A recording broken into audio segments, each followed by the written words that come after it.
Dear students, अस्सलाम वालेकुम। आज हमारा क्लास 3 में उर्दू का लेक्चर नंबर 8 है।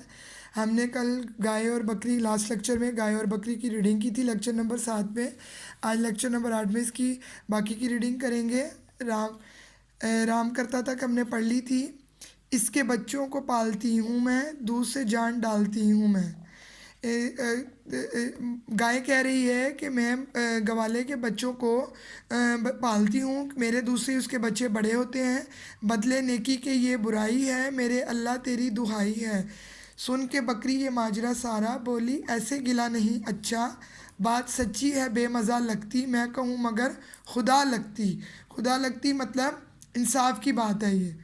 कि इस शेर में बकरी जो है वो गाय को समझा रही है कि तुमने नेकी तो की है, लेकिन तुम जब दुआई दे रही हो तो तुम्हारी नेकी ज़ाया होकर बुराई बन जाएगी। सारा कहानी उसने सुनकर कहा कि ऐसा गिला करना अच्छी बात नहीं। इंसाफ की बात तो ये है कि तुम सच तो कह रही हो लेकिन इसको अपनी नेकी को ज़ाया कर रही हो। ये चिरागा, ये ठंडी हवा, ये हरी हरी घास और ये साया, ऐसी खुशियाँ हमें नसीब कहाँ, ये कहाँ बेज़ुबां गरीब कहाँ। वो कह रही है कि ठंडी हवाएं और चरागाह जो है, इतना खूबसूरत बाहर का जो मौसम हमें कहाँ नसीब होना है। ये खुशियाँ ये हम बेज़ुबानों और गरीबों के लिए नेमत से कम नहीं हैं। ये मज़े आदमी के दम से हैं, लुत्फ़ सारे उसी के दम से हैं। कि ये सारे मज़े तो हमें इंसानों की वजह से ही मिले हैं, क्योंकि वो जब दरख्त पौधे लगाते हैं तो ये तमाम अनाज, ये फसलें जो है हमें उनकी मदद से ही मिलती हैं, जो हम मौज करते हैं उनकी दम पर। उसके दम से है अपनी आबादी, कैद में हमको भली भली के आज़ादी। कह रही है बकरी कि इस कैद में ही हमें आज़ादी मिली हुई है, कि हमें खाने पीने को हर चीज़ मिल रही है।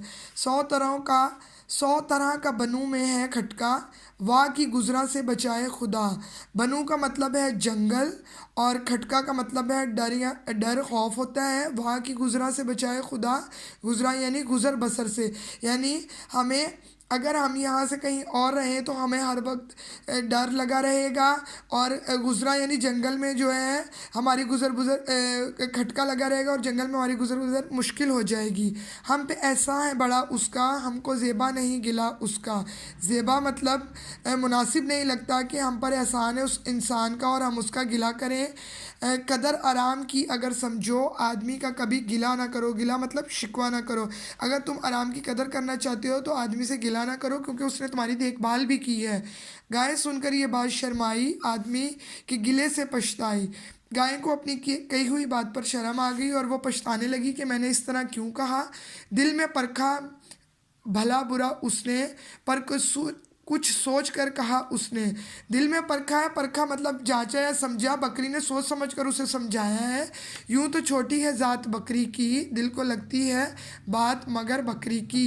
यानी बकरी छोटी सी है लेकिन उसने बड़े काम की बात की है कि हमें भला बुरा नहीं कहना चाहिए। अब नेक्स्ट पेज पे जो बकाया वर्ड्स मीनिंग थे वो आपने अपनी कॉपी पे लिखने हैं। अगला वर्ड है खुदा लगती कहना, सच्ची बात कहना। बनू जंगलों, खटका मतलब डर, गुजरा मतलब गुजर बसर, ज़ेबा मतलब मुनासिब, गिला मतलब शिकवा या शिकायत, परखा मतलब जांचा या समझा। ये पूरे वर्ड्स मीनिंग आपने अपनी नोटबुक पर रेडी कर लें। वर्ड्स मीनिंग लिखने के बाद आप इमला के वर्ड्स लिखेंगे। शिकायत, एतबार, बेशुमार, पीपल, सलीके, मुसीबत, हथकंडों, पछताई। इमला के ये 8 अल्फाज आपने नोटबुक पर लिखने हैं। फिर आपकी बुक पर क्वेश्चन आंसर दिए गए हैं और वो मैंने उनके क्वेश्चन आंसर ये आपको मैं दिखा रही हूँ। ये लेक्चर नंबर 8 है हमारा। आपने इन क्वेश्चन आंसर को अपनी नोटबुक पे नोट डाउन करना है। गाय को इंसान से क्या शिकवा था? इंसान बहुत खुदगर्ज है, अगर दूध कम दूं तो शिकवा करता है, और अगर कमज़ोर हो जाऊं तो बेच देता है। ये गाय का शिकवा था इंसान से। सवाल नंबर 2 है, बकरी ने गाय को क्या समझाया था? जो कोई नेकी करे उसका एहसान ज़रूर मानना। अगला सवाल है, बकरी की बात सुनकर गाय ने क्या सोचा? बकरी है तो छोटी मगर उसने काम की बात की है। ये आपने सवाल जवाब अपनी कॉपी पर इमला अल्फाज में क्वेश्चन आंसर आपने कंप्लीट कर लेने हैं और याद भी करने हैं।